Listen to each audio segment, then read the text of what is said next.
500 cc വരുന്ന ബൈക്കിൻ്റെ tyre ഇടിച്ച് ഈ ബെൻസിൻ്റെ ഉള്ളിലേക്ക് കയറണമെങ്കിൽ എന്തുമാത്രം സ്പീഡായിരുന്നു ആ വണ്ടിയിൽ ഉണ്ടായിരുന്നെന്ന് മനസ്സിലാക്കണം.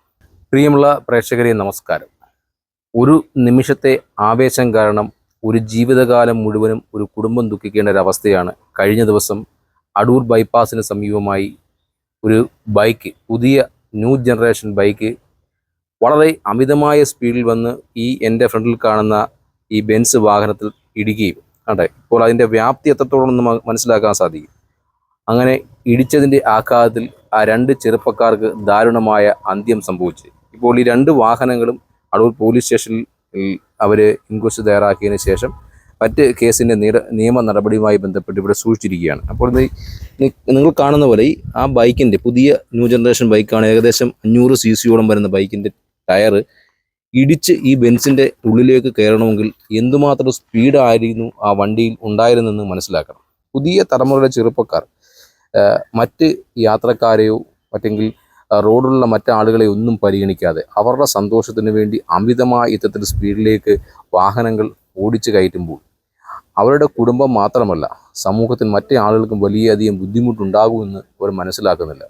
ഒരു പ്രായത്തിൻ്റെ ചോരത്തിളപ്പിൽ പുതിയ ചെറുപ്പക്കാർ പുതിയ വില കൂടിയ ബൈക്കുകൾ വാങ്ങുകയും അത് റോഡിൽ കൂടി റൈഡ് നടത്തുന്ന ഒരു ദാരുണമായ സംഭവമാണ് കഴിഞ്ഞ കുറേ കാലങ്ങളായി ഇപ്പോൾ നടന്നുകൊണ്ടിരിക്കുന്നത്. അതാണിപ്പോൾ ബൈപ്പാസിനും സംഭവിച്ചതെന്നുള്ളതിൽ വളരെ നിരാശയുണ്ട്. കാരണം ബൈപ്പാസിലെ അമിത വേഗതയും അതോടൊപ്പം തന്നെ റോഡിൻ്റെ അശാസ്ത്രീയമായ ചില നിർമ്മാണങ്ങളും ഈ അപകടങ്ങളിലേക്ക് കാരണമാകുന്നു എന്നാണ് പല വിദഗ്ധരും പറയുന്നത്. ബൈപ്പാസ് സംബന്ധിച്ചിടത്തോളം നിരവധിയായ വാഹനങ്ങൾ കടന്നു പോകുന്ന പ്രദേശമാണ്.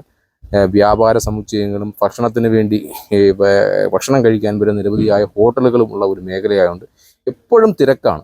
ആ തിരക്ക് ഉള്ള റൂട്ടിലാണ് ഇത്രയും അധികം സ്പീഡിൽ ഏകദേശം ഒരു 100-120 കിലോമീറ്റർ സ്പീഡിൽ പോയതുകൊണ്ട് മാത്രമാണ് ഈ ടയർ പോലും ഇടിച്ച് അകത്തേക്ക് കയറുന്ന അവസ്ഥ. കാരണം ഈ വണ്ടി ബെൻസ് എന്നൊക്കെ പറഞ്ഞാൽ അത്യാവശ്യം നല്ല ബോഡിയുള്ള ഒരു വണ്ടിയാണ്, നല്ല ബലമുള്ള ബോഡിയാണ്. ആ ബോഡിയെ പോലും തകർത്തുകൊണ്ട് ഈ വാഹനങ്ങൾ ഉള്ളിലേക്ക് കയറണമെങ്കിൽ അല്ലെങ്കിൽ വാഹനത്തിൻ്റെ ടയർ ബൈക്കിൻ്റെ ടയർ ഉള്ളിൽ കയറണമെങ്കിൽ അത്രമാത്രം സ്പീഡായിരിക്കും ആ ചെറുപ്പക്കാർ ഒട്ടിച്ചപ്പോൾ ഉണ്ടായതെന്നുള്ള യാതൊരു തർക്കവുമില്ല. CCTV ദൃശ്യങ്ങളൊക്കെ പോലീസ് പരിശോധിച്ച് വരികയാണ്.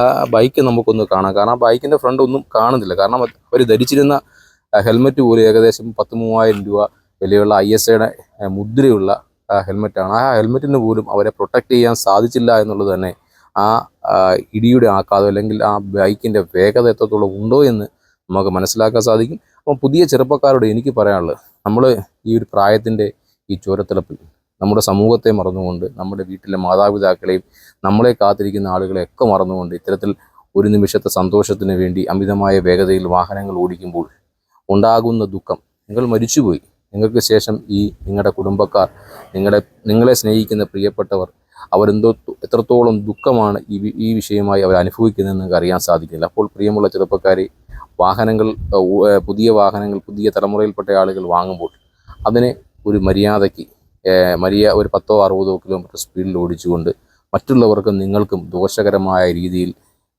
ഒന്നും സംഭവിക്കാതെ വീട്ടിലേക്ക് തിരിച്ചു വരുന്ന രീതിയിൽ എല്ലാവരും വാഹനങ്ങൾ കൈകാര്യം ചെയ്യാൻ ശ്രമിക്കുക. നിരവധിയായ അവയർനെസ്സുകൾ MVD ഡിപ്പാർട്ട്മെൻറ്റും പോലീസ് ഡിപ്പാർട്ട്മെൻറ്റും ഈ വിഷയത്തിൽ ഡെയിലി നടത്തുന്നുണ്ട്. പക്ഷേ എന്നിട്ടും യാതൊരു വിധമായ ഫലപ്രാപ്തിയും കാണുന്നില്ല എന്നുള്ളത് വളരെ നിരാശാജനകമാണ്. അപ്പോൾ ഈ വിഷയത്തിൽ എന്നെ കേൾക്കുന്ന ചെറുപ്പക്കാർ ഇനിയെങ്കിലും ഇത്തരം വാർത്തകൾ കണ്ടെങ്കിലും സ്പീഡ് കുറച്ച് മറ്റുള്ളവർക്ക് ദോഷകരമായ രീതിയിൽ വാഹനം ഓടിക്കാതെ അവരുടെ കുടുംബത്തിന് ദോഷകരമായ രീതിയൊന്നും സംഭവിക്കാതെ തന്നെ വളർത്തിയ അച്ഛനും അമ്മയ്ക്കും ഒരു ദുഃഖമുണ്ടാക്കാത്ത രീതിയിൽ വാഹനം ഓടിക്കുന്ന പ്രതീക്ഷയിൽ അടൂരിൽ നിന്നും ക്യാമറമാൻ സാദിഖിനൊപ്പം അജിത് പട്ടാഴി, വാർത്ത 24.